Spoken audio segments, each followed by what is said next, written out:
스가랴서 2장 1절부터 마지막 13절까지 한 목소리로 읽겠습니다.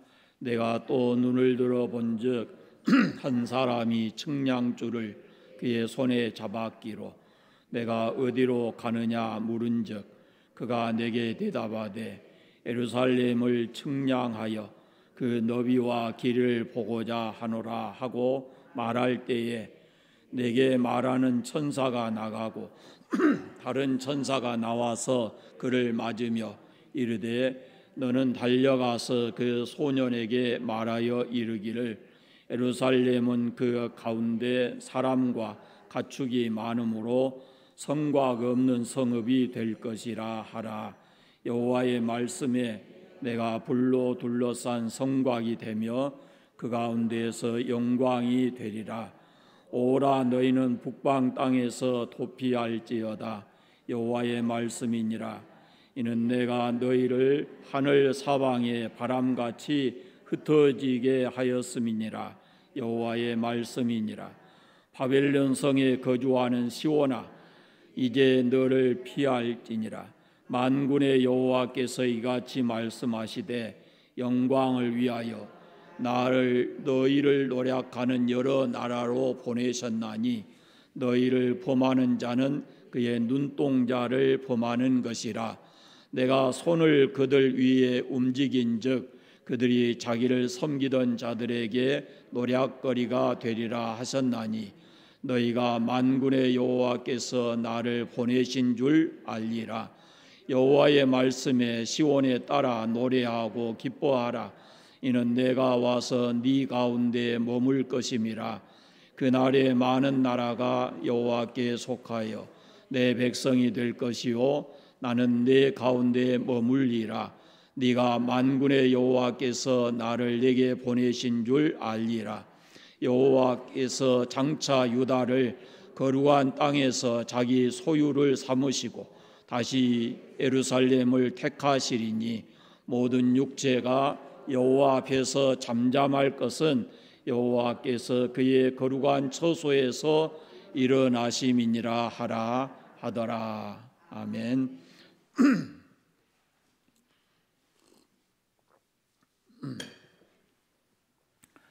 스가랴서의 스가랴 선지자를 통해서 하나님께서 8개의 환상을 보여주십니다. 1장에서 우리가 이미 2개의 환상을 보았습니다. 그리고 2장 오늘 말씀해 보면 1절에 내가 또 눈을 들어본즉 이렇게 나옵니다. 그가 본 것이 바로 뒤이어서 나옵니다.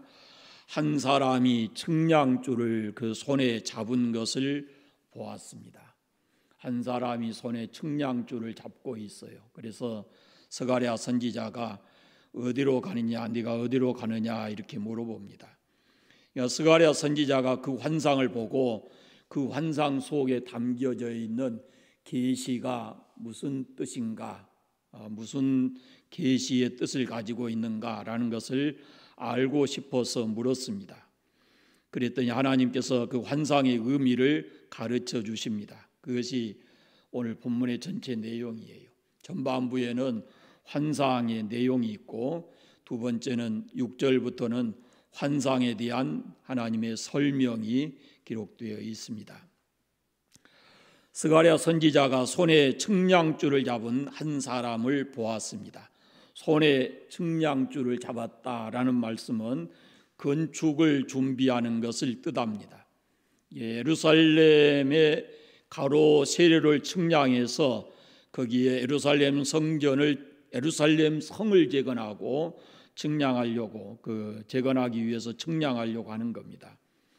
예루살렘이 다시 재건돼서 그 가운데 사람과 육축이 많아지게 될 것이고 계속 늘어나서 결국 예루살렘은 성벽이 없이 하나님의 보호를 받는 그런 성이 된다라고 말씀하고 있습니다. 중요한 것은 여기에 이 측량줄을 잡고 있는 이가 누구냐, 한 사람이 누구냐라는 겁니다. 이 질문에 대해서 이 성경 주석학자들은 공통적으로 측량줄을 손에 잡고 있는 그 한 사람은 바로 예수 그리스도를 계시하는 것이다 라고 한결같이 답을 합니다. 스가랴 2장의 환상의 내용은 쉽지 않습니다. 그러나 자세히 보면 그 말씀 속에는 교회에 관한 말씀이 있는데, 과거의 교회, 현재의 교회, 그리고 미래적인 의미의 교회가 그 속에 있어요. 이 환상의 과거적인 의미가 있는데요, 그것은 분명합니다. 이스라엘 민족, 지금 바벨론 포로되어가 있는, 그리고 예루살렘이 다 이렇게 황폐화되어 있는데, 유다 백성들을 격려해서 다시 그 예루살렘 성전을 건축하고 그리고 예루살렘 성을 재건한다라는 그런 말씀입니다. 성전 건축을 격려하기 위해서 예수 그리스도를 한 사람의 형상으로 이렇게 계시해서 그 손에 측량줄을 잡게 하셨다라는 말씀입니다. 앞서 말씀드렸지만은 스가랴 선지자는 이 520년, 그러니까 학개 선지자와 한 동시대에 이 선지자를 했어요.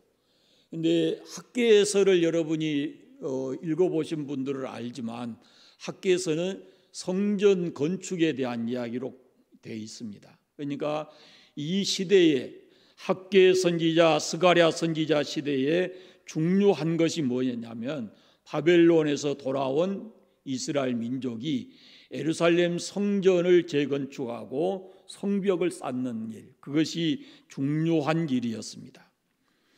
유다 백성들이 바벨론 포로가 돼서 70년 생활했습니다. 그 70년 포로 생활을 하면서 유다 백성들은 아마 시편 13편에 있는 기도를 하나님께 참 많이 했을 것 같습니다. 여호와여, 어느 때까지니까 나를 영영히 잊으시나이까? 주의 얼굴을 나에게서 언제까지 숨기시겠나이까? 라고 합니다. 유다 백성들이 70년 동안 하나님께서 자신들을 잊어버리셨나 하는 이런 그 마음이었을 거예요. 그런데 선지자 스가랴를 보내시잖아요. 스가랴라는 뜻이 뭐라고 그랬어요? 스가랴, 하나님이 기억하신다, 잊지 않고 기억하신다라는 뜻이에요. 그러니까 하나님께서 선지자를 보내서 내가 너희들을 잊지 않았다, 너희들을 기억하고 있다, 이것을 말씀하고 있는 거예요. 하나님께서 이스라엘 백성들이 포로돼서, 바빌론 포로돼서 70년이 지나가지만 그럼에도 불구하고 하나님은 그 백성들을 잊지 않고 기억하고 계셨다라는 겁니다. 그리고 70년 포로 생활을 마치고 예루살렘에 다시 돌아오게 하시는데, 그때 바로 한 사람의 형상, 곧 예수 그리스도의 그 계시, 그분을 보내셔서 손에 측량줄을 잡고 다시 예루살렘 넓이와 길이를 측량해서 거기에 건축을 하게 합니다. 그래서 성전을 건축합니다. 16년 동안 건축이 중단되어 있다가 다시 시작해서 4년 후에 성전이 완공이 돼요. BC 516년에 완공된 성전을 가리켜서 우리는 수룹바벨 성전이라 그럽니다. 스가랴 선지자하고 같은 시대에 수룹바벨이라고 하는 사람이 이스라엘 민족을 바벨론에서 예루살렘으로 데려온 리더예요. 지도자. 그 사람이 수룹바벨이에요. 수룹바벨을 중심으로 해서 그 성전을 다시금 재건해서 완공을 했습니다. 그래서 그 성전을 가리켜서 수룹바벨 성전이라 이렇게 했습니다. 그러니까 이 환상의 과거적인 의미, 예루살렘에 대한 과거적인 의미는 바로 수룹바벨 성전의 완공이었다, 이렇게 볼 수가 있어요. 그 다음에 현재적인 의미가 이 속에 있습니다. 11절 한번 보겠습니다. 11절 같이 읽어보겠습니다. 그날에 많은 나라가 여호와께 속하여 내 백성이 될 것이요 나는 네 가운데에 머물리라.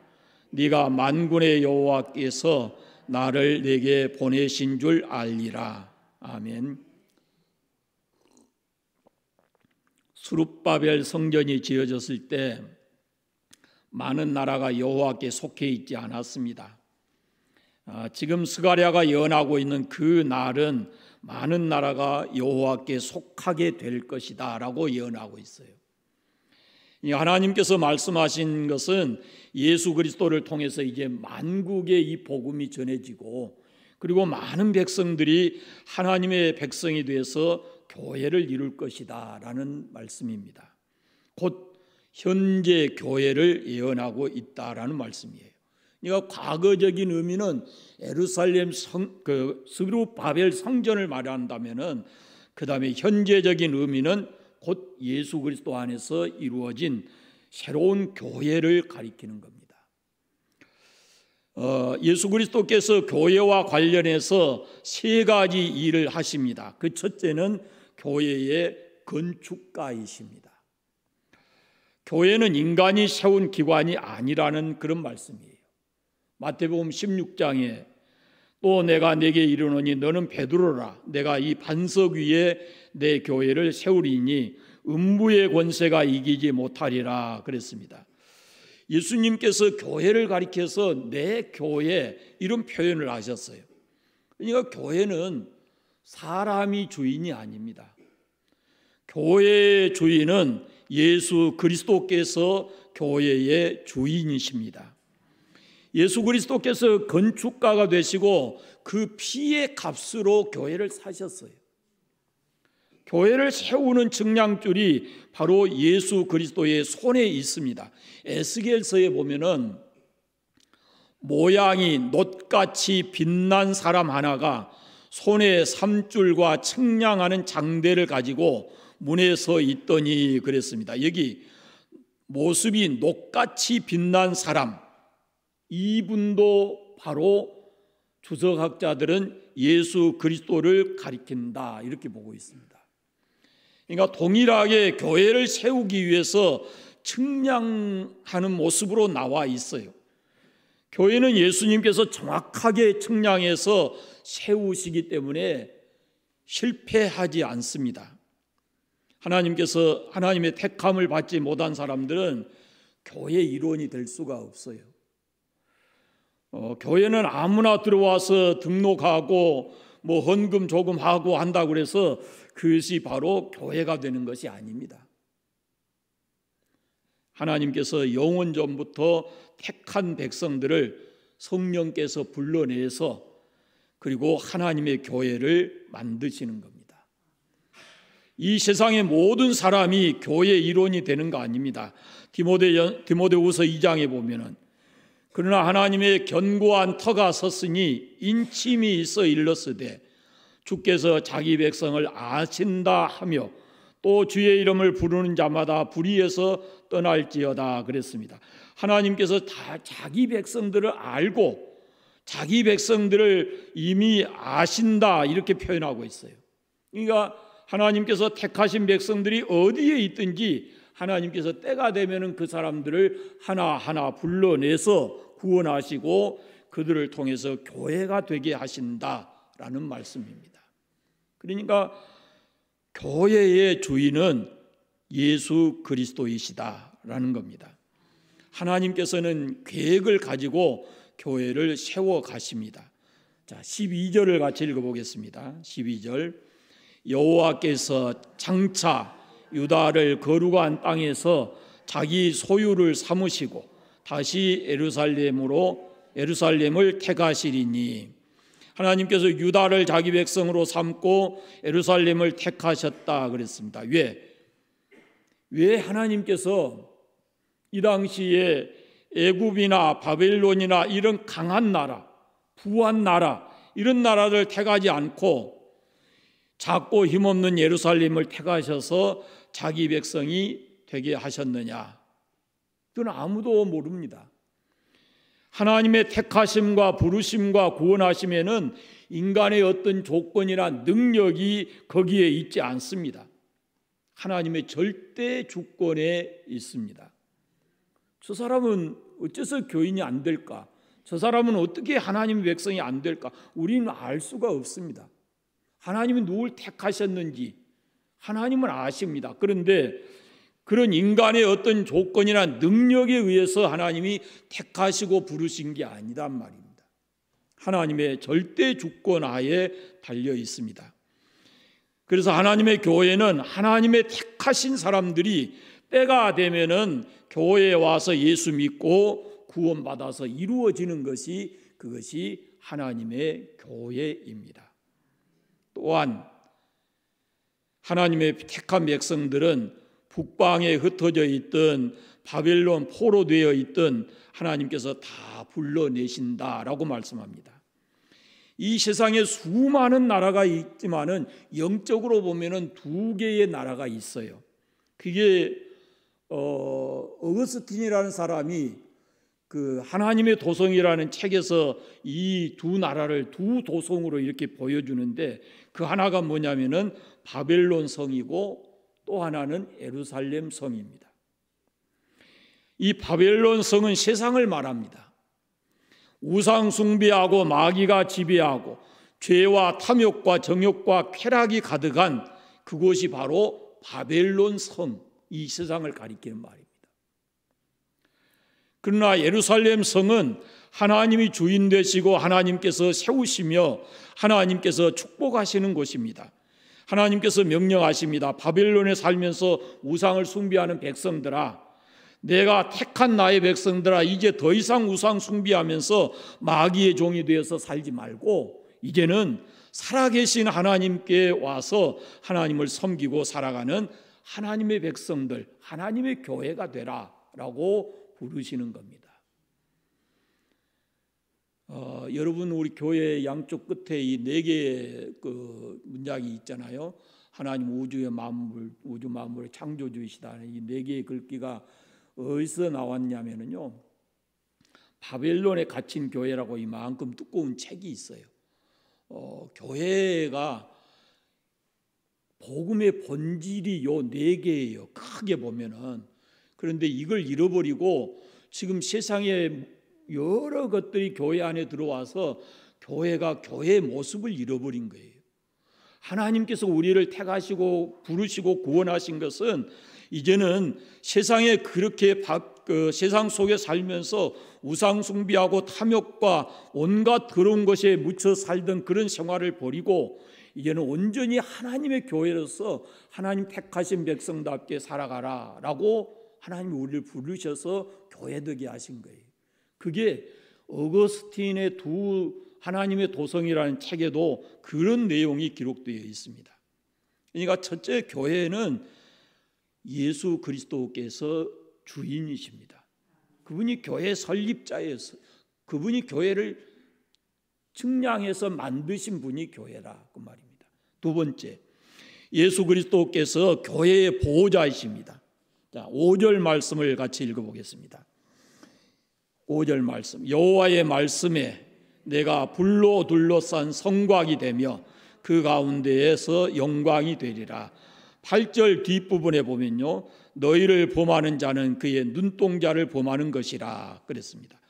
예수 그리스도께서 교회를 건설하기만 한 것이 아니고 교회를 보호하십니다. 불성곽이 되어서 지키신다 그랬어요. 그러므로 교회를 공격하는 사람은 그것은 하나님의 눈동자를 범하는 것과 같다, 이런 표현을 하는 겁니다. 그러니까 하나님의 교회 안에서 교회를 이렇게 무너뜨리고 파괴하려고 하는 그것은 분명히 하나님의 대적이 되는 거거든요. 무서운 일이에요. 그런데 하나님께서는 그런 사람들을 자신의 눈동자를 범하는 것과 같다, 눈동자를 범하는 것과 같다, 이런 표현을 씁니다. 그러니까 예수 그리스도는 교회를 보호하십니다. 교회는 세상의 어떤 권세로도 파괴할 수가 없습니다. 세상에는 인간만 존재하는 게 아니고 천사도 있고 악한 귀신도 있고 악령들도 있어요. 많은 그 단어들이 있잖아요. 사단이나 악령이나 귀신이나 뭐 이런 것들이 있는데, 이런 것들이 교회를 무너뜨리고 파괴시키려고 사람을 동원하든지 권력을 동원하든지 어떤 것을 가지고라도 이렇게 교회를 파괴하려고 하는데 결코 교회 파괴되지 않습니다. 누가 지킵니까? 만왕의 왕이신 주께서 교회를 세우신 분이 교회를 지키신다라는 겁니다. 마태복음에 예수님께서 말씀하시잖아요. 내 교회를 세우리니 음부의 권세가 이기지 못하리라. 그렇게 말씀하셔요. 그러니까 교회를 핍박하는 원수들은 결국 무너질지라도 교회는 견고하게 서 있어요. 교회의 원수에는 5가지가 있다 그래요. 요한계시록에 보면은 그 원수의 두목이 누구냐면은 용이에요. 용. 다른 말로 하면 사탄이에요. 사탄이 교회의 원수예요. 그 다음에 요한계시록에 보면은 바다에서 나오는 짐승이에요. 이 바다에서 나온 짐승은 뭘 가리키냐면은 정치 세력이에요. 정치 세력. 그러면 과거 이 교회 역사를 보면은 수없이 많은 세상의 권력가들이 그 정치의 힘을 이용해서 교회를 없애려고 했어요. 그래도 없어지지 않았어요. 로마 같은 그런 시대에도 교회가 없어진 게 아니라 그 교회를 박해하던 사람들은 없어져도 오히려 로마가 기독교를 국교로 선포할 만큼 그렇게 교회가 견고하게 서고 확장돼 갔어요. 또 하나가 땅에서 나온 짐승이라 그랬는데 이것은 교회를 대적하는 거짓 세력, 종교 세력, 이단들입니다. 이단들. 이거 궁극적으로는 잘 보세요. 교회를 파괴하려고 하는 교회 원수가 있는데 그 가장 우두머리는 사탄이에요. 그 사탄이 어떻게 역사를 하냐면은 정치적 힘을 이용을 해요. 그래서 권력가들을 사로잡아 가지고 이런 사람들을 통해서 교회를 파괴하려고 하고, 그 다음에는 거짓된 종교, 이단들, 잘못된 사이비 이런 것들을 통해서 정상적인 교회를 파괴시키려고 하는 거예요. 그 다음에 바벨론이 나와요. 바벨론이 뭐냐면은 쾌락으로 유혹하는 세상입니다. 그러니까 교회를 파괴하는 것이 무서운 게 뭐냐면은 세상의 가치관, 세상에 유혹하는 그 어떤 쾌락적인 것, 이것이 교회 안에 들어오는 겁니다. 그래서 교회를 무너뜨리려고 하는 거예요. 그게 무서운 세력이에요.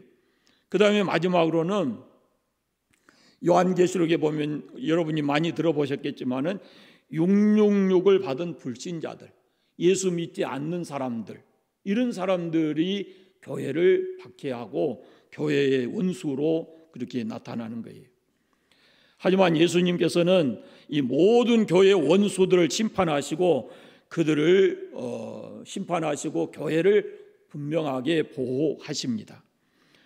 고린도전서 6장에 보면은 성도가 세상을 판단할 것을 너희가 알지 못하느냐, 우리가 천사를 판단할 것을 너희가 알지 못하느냐, 그렇게 말씀하셔요.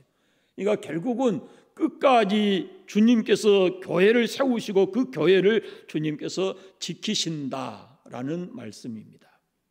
그 다음에 또 하나는 예수님께서는 교회를 거룩하게 만드시는 분입니다. 12절 말씀을 같이 보겠습니다. 12절, 여호와께서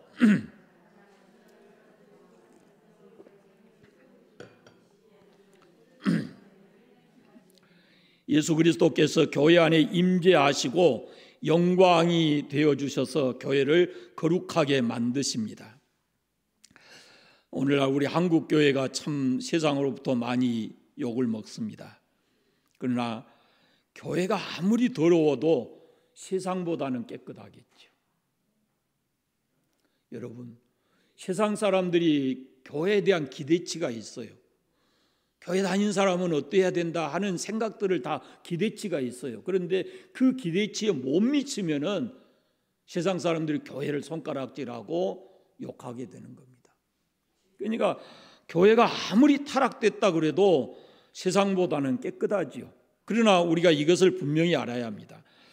교회가 세상 사람들이 욕하는 것처럼 부족하고 허물이 많고 죄 많은 사람도 있어요. 그러나 이걸 우리가 꼭 알아야 됩니다. 교회는 완전한 사람이 모인 곳이 아니에요.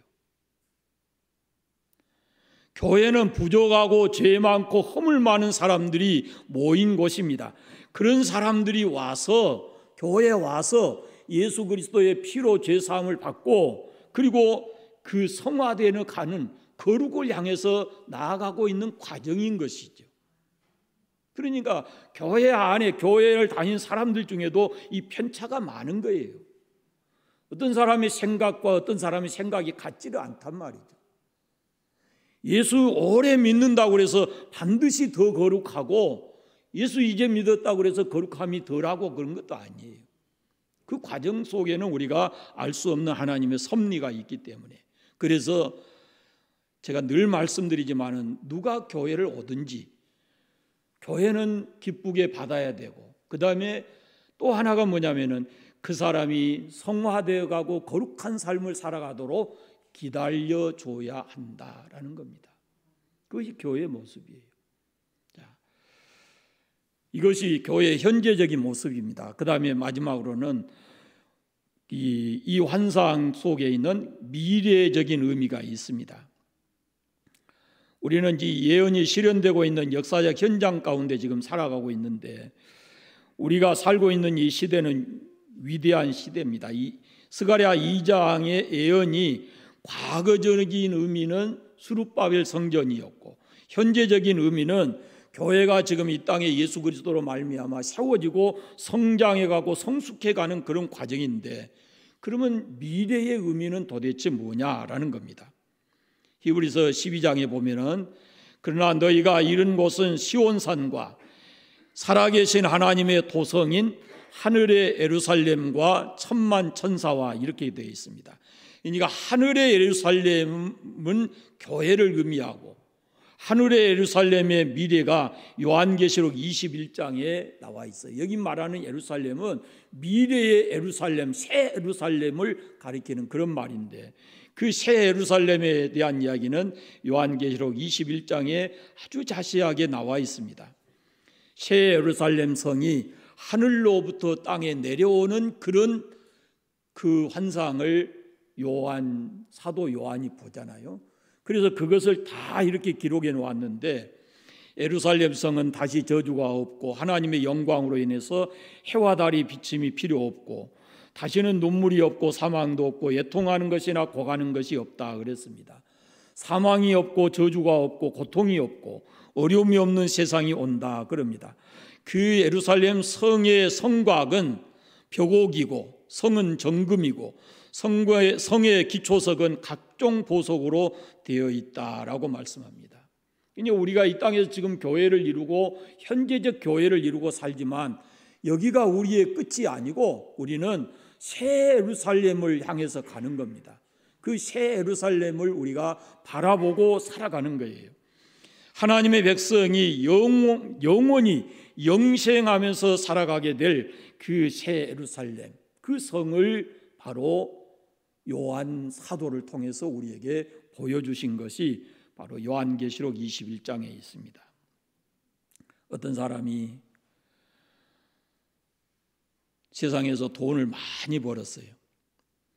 그런데 죽음의 때가 이제 죽을 때가 가까워지니까 너무 억울한 거예요. 죽도록 고생해서 돈은 많이 벌어놨는데 이제 그거 놔두고 가려니까 억울하지 않겠어요? 그래서 하나님께 가져갈 수 있도록 간절하게 기도했대요. 그러니까 번 돈으로 지혜가 왔는데 다이아몬드를 사가지고 그걸 안고 천국에 갔답니다. 천국에 가서 입구에서 베드로 사도를 만났는데 베드로 사도가 그렇게 얘기하더래요. 너는 왜 그렇게 화장실 타일을 들고 고생을 하고 다니냐 그러더래요. 우스운 이야기잖아요. 여러분, 우리가 이 세상에 아무리 열심히 벌어도 천국에 있는 화장실 타일만큼도 못 본다, 못하다 그런 말이에요. 그 의미가 없다는 거예요. 이 세상에서 가졌던 부나 명예나 권세나 이런 것은 주의 나라에 가면은 아무런 의미가 없어요. 돈을 벌면 우리가 얼마나 벌고 권력이 높아지면 얼마나 높아지겠습니까? 그것으로 무슨 영원한 소망이 있겠어요? 우리 세상 살면서도 그러잖아요. 이런 말이 있잖아요. 사람이 70이 넘어가면 못생긴 사람이나 잘생긴 사람이나 똑같아진대요.